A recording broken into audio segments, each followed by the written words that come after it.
Hey everyone, Pinch Al here. And on today's episode of Pinch Al's Garage, we're gonna do something a little different, a little bit more on the JDM side. We actually have a Subaru right over here, WRX, that we're gonna bag. And so we're gonna walk you guys through on how to do the entire process on how to bag a Subaru WRX here at Pinch Al's Garage. So let's get to work. Oh, and there's Ian, by the way.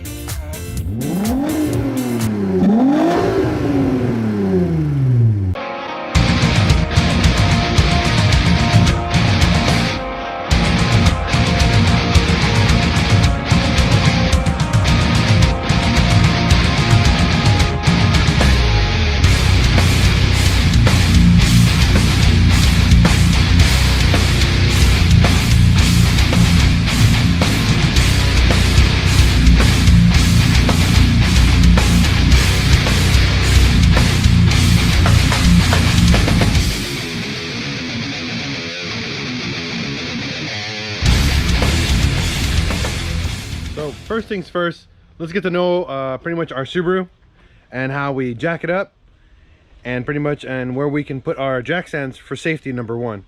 And then we'll walk around and do an inspection on what we have to do to actually get started on this procedure. This whole entire car is going to be bagged with a full airlift 3-piece suspension performance setup. So we're going to do a dual compressor, single tank. We're going to do the controller and everything. So we're going to walk you guys on how to install the entire kit. It's not that hard, but it's very meticulous, and you got to be very, how can we say this, patient with a lot of the certain things you're going to have to set up before the car goes on the road. So let me show you what's going on. So on the front suspension here, we have a typical McPherson strut setup. So we got 3 bolts on the top. Looks like they're 13s, probably 12s. Down below, we have our 2 bolts here, and a brake line and a sensor right over here as well. So these are all going to be unbolted, so the whole entire assembly comes right out. So back down here to the front suspension, like I was saying, these parts are going to be held together by a couple components. Very simple, very basic design. I love it. Makes it easy to do the job. So you have 2 bolts here that hold the front strut. Make sure you take off the brake line bolt here and pull the little clip here for this wire. More likely it's a brake sensor wire or ABS sensor. I'm not 100% sure yet. That's pretty much the front in a nutshell. That's pretty much it. Well, again, we'll walk you through it, but I'm just showing you guys the quick breakdown. Now for the rear, it's a little bit more complicated, but not much more. So you have a strut set up as well, and it's held right here by 1 nut or 1 bolt here, and then we might have to unbolt the sway bar. One thing though, if your car has automatic headlight adjustment, which is this guy right here in the back, make sure this is unbolted prior to doing anything else in your car, because you don't want to overextend it or bend it and cause some damage and, you know, pay a decent price to get that fixed. Now for these guys on the back, they're also mounted by 2 bolts on inside the trunk. So remember, when you guys are working on this, to get down here, pull the entire trunk cover out until you're down to the wheel well, and then over here you'll see there's 2 bolts right here that hold pretty much that shock in place. Same on the right hand side. That is the suspension in a nutshell. Now we got to figure out how to remove all this and install the new bags first. So we're going to do a quick breakdown on the entire kit of the suspension, or what comes in the car for your airlift suspension. That's in all those boxes over there.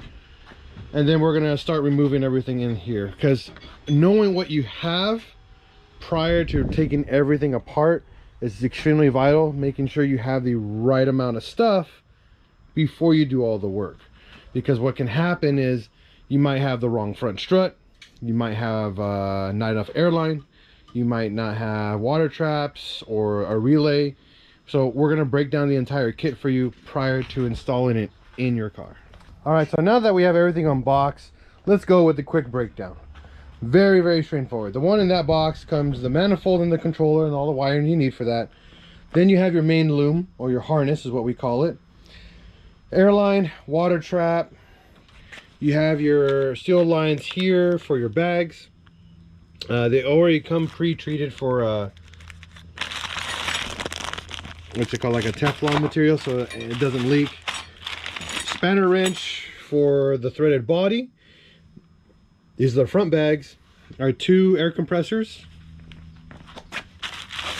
Other steel lines for the rear bags. We have our dampening adjusters right over there. Secondary harness for the second air compressor. All the needed materials for mounting and installing your air compressors. Zip ties and whatnot. The front bags have all the hardware already ready. Camber plates built into them. So that is pretty much the entire kit in a nutshell when they ship you a box like that to your house. So you get all these boxes and it freaks you out. It's not a lot. What is difficult, or I'm going to say more on the tedious side, is figuring out where you want to run your controller and your wiring for pretty much your entire setup. Airline on this car is actually very, very nice because we have underbelly panels which we can take off and run line underneath and put them back underneath there and keep them protected from weather. Really, really nice. The underbelly panels also cover up exposed areas where we can run line inside of the car instead of making any holes to the car itself. So it's really nice. So we're going to get to work and we're going to show you guys how to install the air suspension. Let me think here. So the suspension's held together by 2 18s. You're gonna need a 12 for the brake line, and then just this little guy right here is held by just pinching it together and it comes right off. On the top you have 3 12s. Unbolt it, then hold it with your hand if you can. If not, you got to smack them out. Sorry, turn your volume down. Ratchet it up. It might not come in and out, yeah. They're not under tension, that's why it's kind of weird. Oh, they're camber bolts. That's why.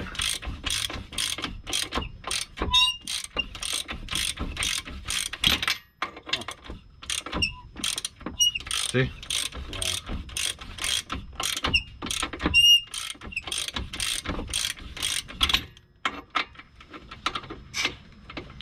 So, one thing you guys are gonna know ahead of time when you guys take these out, you're going to do an alignment big time.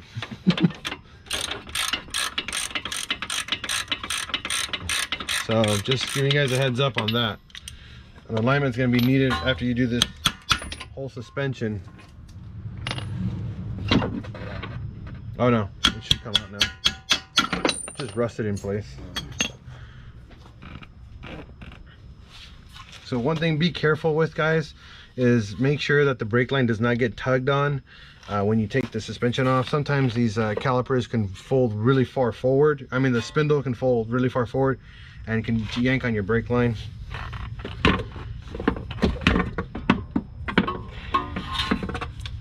But that is the front assembly already removed.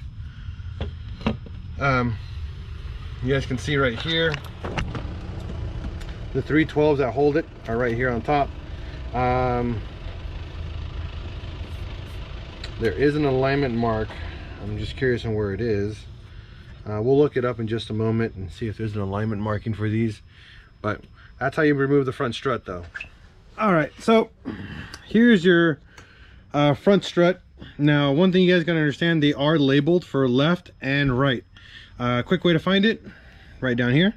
That's left, and then obviously the other one's gonna be right. Now for installation, they are required to go in one specific way on the top hat. So when you guys are going to install these, make sure when you install them that the top hat here aligns correctly on top for your camber option, because if not, you have some serious toe or some weird caster function. So they do go in one way, but they can be installed in 3 different orientations. But there is only one way that's the correct way, where this lines up correctly for camber, and we'll show you guys that in just a moment. Again, as you remove the entire suspension, we're using very, very minimal tools for the front. Just remember that what we did. You can right now, if you want to, install the main line. It's your choice. I'm not going to do it. It's more annoying to get it in. I'm going to do it after this is installed. One thing that we did have an issue, and it was a big issue actually, the actual spanner nut here that sits here to hold the body was on way too hard.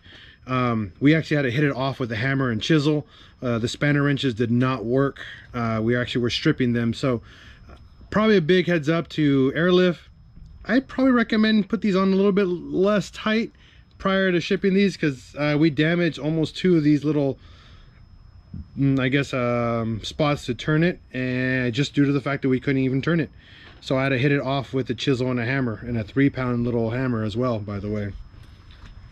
So right now we're gonna get over here and install this, and we'll show you guys on top and how it's gonna look. So we are here, and you guys can see this, again, orientation only has one way to go on. So the actual camber plate will work as a camber plate. You'll notice it when you guys try to put it in. Every time you put it on, it's in a different orientation. Again, only one way for this can go on correctly. Once you have it on, hand tighten these. Do not torque them to spec yet. We're going to work our way back down. And you're going to need a jack. With the jack, it's going to help you push the actual knuckle up to get this knuckle to line up with the strut and get it in. If you don't, what's going to happen, you're going to try to manhandle this and lift the whole entire thing by yourself, and you just get pretty tired doing it, and it's just more time consuming than it should be. So when you guys are getting it going, make sure push it into the actual knuckle and then work your way up with the jack, pumping it ever so slowly.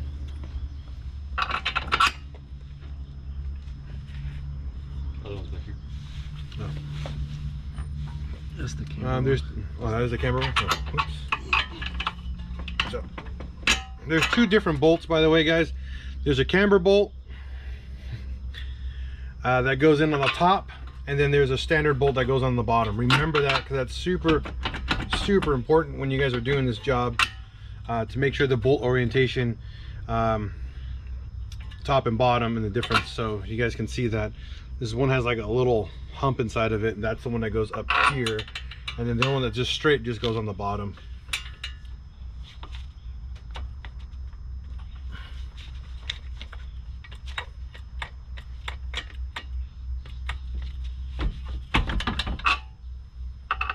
If it'll let me get it in there, or does it go the other way? Did it go this way? Oh yeah, it did go that way, huh? Yeah. They both went that way. But it's opposite ours. Yeah.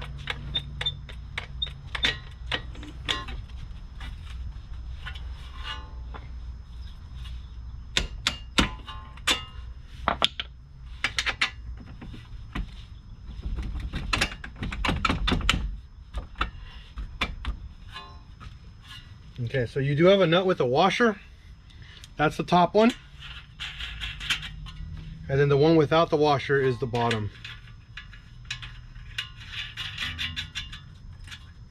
Now, whenever you guys are doing this, just remember, after your bags are done, you have to align the car. You can't just bag it and drive away. The car is going to require an alignment big time after this job is completely done. So right now I'm putting back the brake line, which is held by a 12, and then the little sensor that goes on the other side, which just clips right back on with the provided tab that's on here.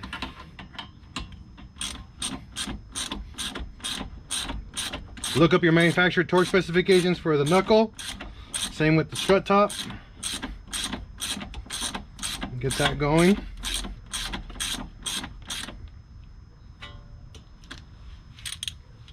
Right now, I'm just going to put these on tight, but I'm not going to torque them down yet.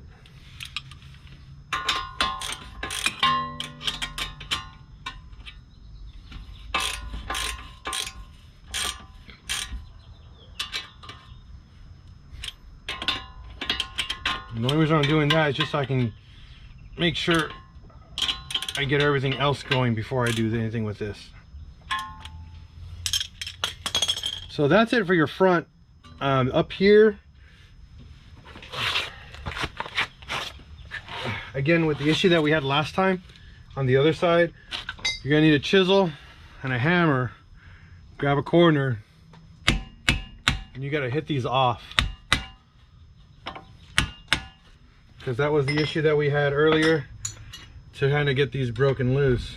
Once you have it loose, you can do it by hand, but airlift put these on way too tight.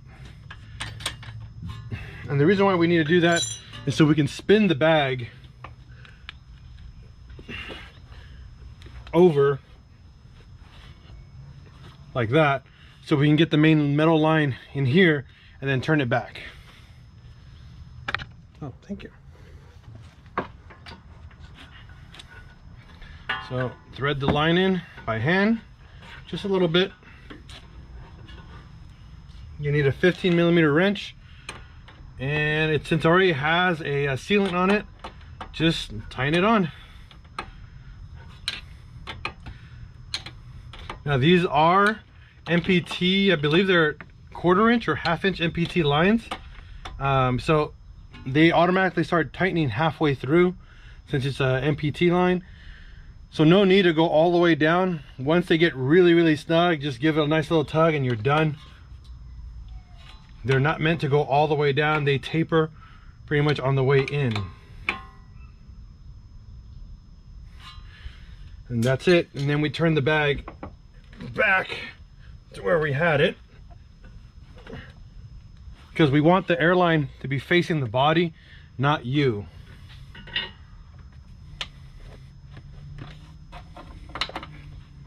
And what I'm going to be doing is going to be feeding it right behind this main brake line right here, because we're going to be making a little, we're going to use some hangers and hang it there and there, so it's out of the way, preventing any type of damage to the line itself.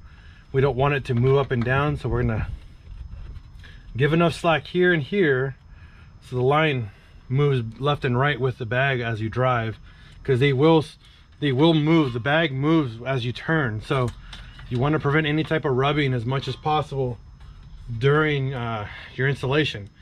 The problem with bags, when people improperly install them, they, not even kidding, months after you install them, they leak.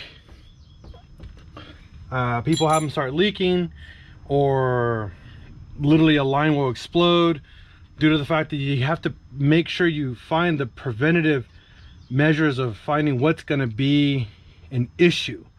And on these cars, on these bags, this is the biggest issue you're going to have, is the steel line. Even though it's steel braided, you can rub a hole into it and you can cause a premature failure and have a leak while you're driving, which is what you don't want. So we're going to get little I believe these are 3/8 or 1/4 inch lines, and we're going to put hangers right here and here, and that'll hold them in place while we run the line down and underneath the car. As long as you don't have extremely deep wheels, you should be perfectly fine for that portion. So remember your torque specifications for the bottom and the top. You're done. Same with your line. We're done with the front. Now we're going to work our way on towards the back. So now we're working on the rear bags. We already got this side installed. We know exactly what needs to be done, but one thing on the driver's side that's extremely vital for you guys to remember, the rear, it's hard to show you guys, right there. Depending on your car, if you have headlight adjusters, these are the headlight adjuster sensor. Be very careful with this. Unbolt it if you're worried about it. We didn't need to unbolt it, but you know, I would recommend doing it anyways, to be safe. You overextend the control arm just in case, because you can damage this and your headlights won't adjust correctly. If you don't have it, then don't worry about it, plain and simple. You'll see how we have the airline oriented on the way out and versus coming in on this side. We'll show you guys the reason why for that, but we want you guys just to know, I give you guys a heads up. Make sure the airline is facing in, or I mean facing out towards the brake and under the brake line, and then we're gonna zip tie it right here against the brake line, and we're gonna follow this brake line down here, and then we're gonna run the airline up through the body over here and back into the trunk. I know it's kind of counterintuitive, but we have to go this route to prevent the airline from being damaged by rubbing anything in general. The only thing that we are mostly concerned for is this metal brake line that has an edge to it right here, the bracket. It might dig a hole into this, so we might have to figure out like a rubber grommet to put on here to absorb the rubbing impact right here. But that's pretty much it. So let's get to work on installing the rear bags. Plain and simple. Leave the top bolts on for the moment. We're gonna go down here on the suspension. You're gonna need a 17 and a 15 socket and ratchet and wrench, I'm sorry, for these two guys right here. You need to unbolt the sway bar and the lower shock right down below. All right, so to get the rear strut out, on the top where we showed you guys earlier where the two bolts are, take the nuts off completely. Don't worry about it, but do not let the strut drop. It won't drop immediately. It's until you start pushing down on the caliper. But unbolt both sway bars on both sides. This way you can do both bags super quick and efficient. The sway bar has a lot of tension on both sides, so you want to make sure you don't damage anything. So take off both sides of the sway bar, that way the tension is released and it makes it easier for getting the new bag installed. Unbolt the lower bolt of the strut here. Okay, and that's held by the 17. And then what you need to do, if you have a friend with you, have them step on the caliper and push down, and that will give you the play you need to pull the strut up and then swing it over to the right or the left, whichever way is easy for you, out of the control arm, and then pull straight down, and then it should let you pull the whole strut out like that as one piece, just like that. I couldn't show you how to do it because we were both in the camera's way, so it wouldn't have been very helpful, but it's just, again, unbolt it, pull the bolts out, and then step on here. Okay, you can see I can push down on it by myself, but when this is jammed in it, it gets stuck in there, so you gotta push down and then wiggle it out left and right to get it out. All right, so now the rear bag has to go in. Before that, make sure you install your little dongle here on top of the other little adjuster down here at the bottom, so you can adjust your dampening inside the car. Yeah, it's kind of stupid in how they did this. I don't know why they just didn't make it a little bit long taller and just let you adjust it, but this is how they want it. They want you to cut it shorter. I might do that. I'm not 100% sure yet. I'm not there to that point, but they want you to cut it a lot shorter. I don't know yet what I'm going to be doing when I get to that point, but this is how it's going to look before you install it. Airline, the main airline is already installed. We're going to have that facing us during the installation. Sorry. So now we're going to go down and in. Your buddy up top is going to get my nuts, and he's going to hold them for me while I install.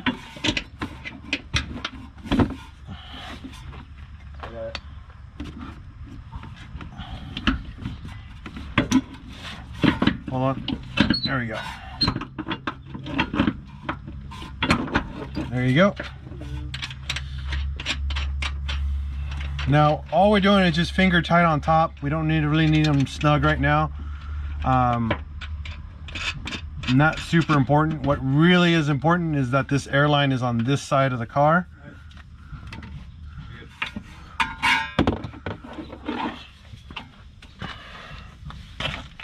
And remember how we talked about the airline going under the brake line here and over. This way we feed it over here, just like that. And again, this airline has to be facing towards us, not the back. We're going to be figuring out where to run actual airline into the trunk afterwards. Once that's done, make sure you have your jack with you so you can compress the rear and get the bolts installed. So when you guys jack up the car, make sure you have a little screwdriver to pretty much force align the holes for the sway bar and the strut here. Because if you don't, what's going to happen is that it's going to be really difficult to get the shock and the sway bar lined up correctly to get the bolts in. But once you, with the flat screwdriver, cram it in, line it up, and then put your bolts in, and then tighten everything down, hand tight. We're not going to torque spec it yet, just hand tighten, just that way we make sure everything is lined up correctly. And then once you know for a fact everything is where you want it, then torque it to spec down here and on the top. To do that, just remember you need your jack down here on the control arm, and just push up and down until you get it where you need it, and then start lining everything up correctly. You'll see over here, we ran the line again facing forward, going over and over here. So we found a couple body grommets that we want to work with in just a moment. I'm not 100% sure what I'm going to be doing. I don't know if I'm going to drill a hole into the body yet, or am I going to use the actual factory grommets. I'm more likely going to be using factory grommets. I'm just trying to make sure before I do that that I can find maybe another spot somewhere that I can use for running airline into the car. But now we have front and rear suspension already installed. Now it comes to the fun stuff, is running airlines. Airline is probably the most difficult thing in this process of this car, is to run airline safely, efficiently, and to the point where you can actually pull it out, pop in a new one, and be able to service it if for any reason if it fails.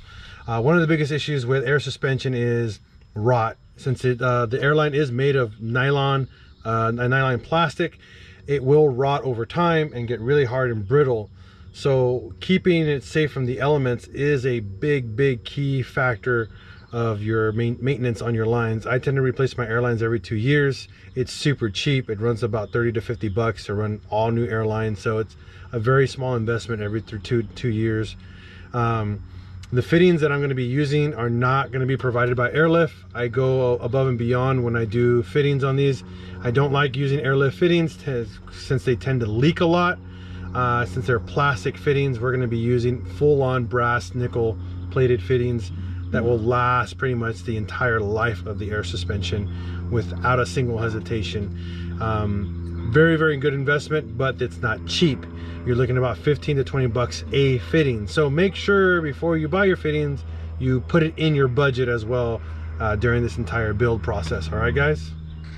All right, now we're back. So we finished the car. And you guys can see there's an airline right there.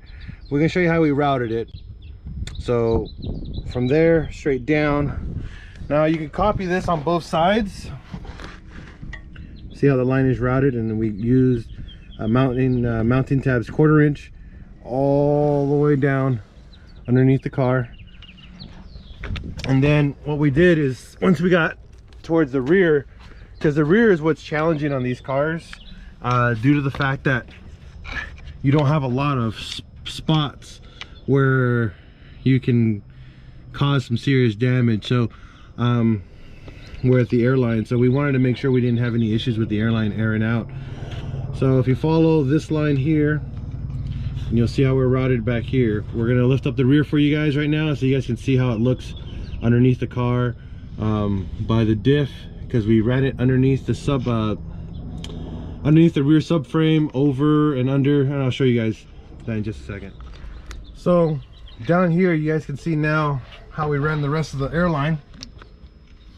You'll see here the rear bag, we gave it a nice little kink like this, nothing serious, and follow the brake line and zip tied it to the brake line over to underneath the car. You can see where my hand is. This is where the lines, both lines for the front and the rear ran right here. And then you can see over the rear subframe and underneath here.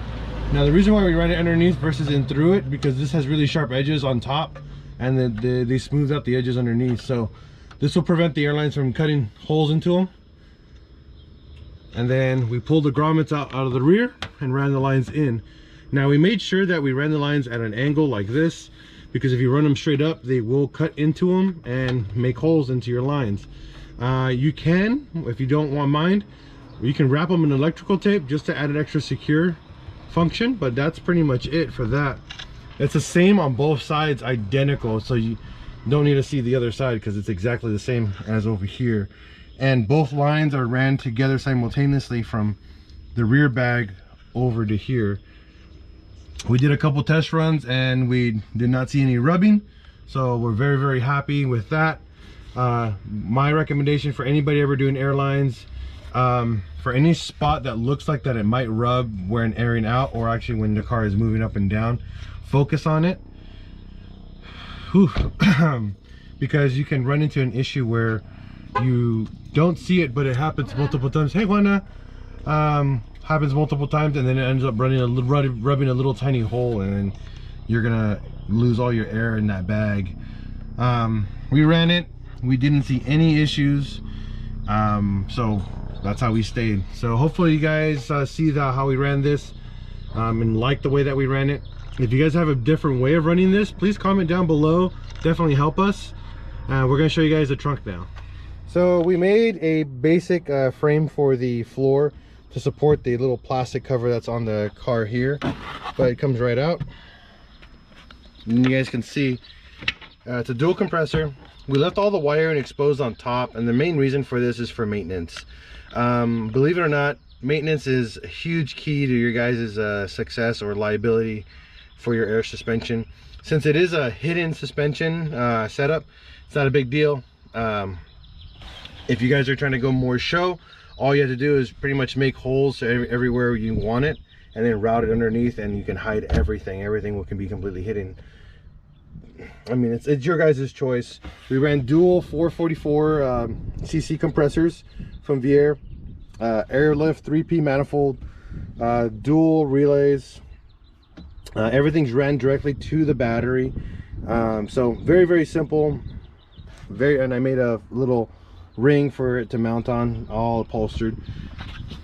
Again, it's not meant to be show quality, it's meant to be functional. So we use that frame to help support this plastic cover, just like that. And so now he has a nice sturdy frame where this won't cave in and damage itself. Tank, we upgraded the fittings from Airlift to much higher end nickel plated ones instead of the plastic stuff that Airlift gives you. It's a little bit extra expense, but it's worth it for a more reliable airline. We have a single water trap. We're waiting for the other accessories to come in so we can finish the second water trap for this side. And then we added a drain fitting down below. And then the last cool feature in this car that I did for him, I made a 3D print controller mount. You guys can see that. I made a little place for it to sit in its center console. It's all 3D printed to hold the 3P controller. Came out really, really cool. Very simple, very subtle, but it makes it easy for him to control it from over here versus just a controller just chilling here loose and can get damaged while moving around.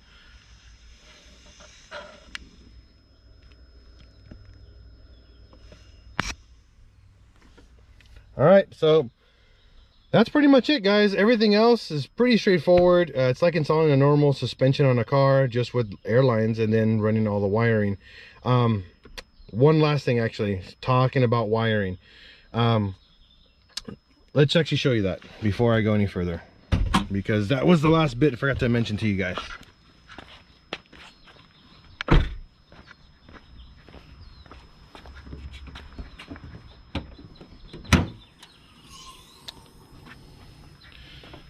All right, so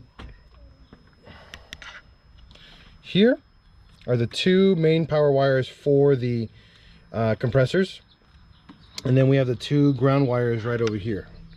We grounded it right here to the chassis, where there's another factory ground point here. We do not, and I'm telling you guys this right now, do not ground to the battery. Not smart. Only power directly to the battery and then ground to the chassis. Never to the battery. Okay, guys? The grommet that we use to run the wiring is right back here. It's on the left of the brake. Right now the car is really hot.